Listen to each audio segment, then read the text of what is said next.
Bonjour à tous, le marché parisien poursuit sa baisse après une perte de près de 2% hier. Dans les valeurs à suivre aujourd'hui, Vivendi qui a enregistré sur les 9 premiers mois de l'année des résultats globalement conformes aux attentes des analystes. Ils sont tirés par les jeux vidéo d'Activision Blizzard et par la forte croissance de GVT au Brésil. À suivre également Bouygues qui a légèrement relevé son objectif annuel de chiffre d'affaires. Et puis enfin le secteur automobile alors que les immatriculations de véhicules neufs ont reculé d'1,8% dans l'Union européenne au mois d'octobre. La monnaie unique n'en finit plus de baisser, revenant à 1,34$ ce matin entre banques, son plus bas niveau depuis un mois. Hier, la crise de la dette européenne s'est propagée aux pays cœurs de la zone euro, à commencer par la France.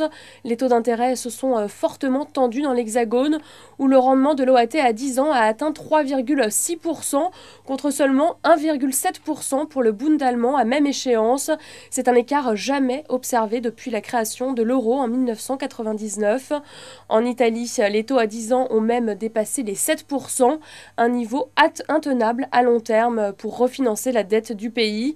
Si bien que les investisseurs sont de plus en plus nombreux à estimer que la BCE sera forcée d'intervenir pour calmer les spéculations sur les marchés européens. Voilà, c'est la fin de ce flash. Prochain rendez-vous à midi pour le point de mi-séance.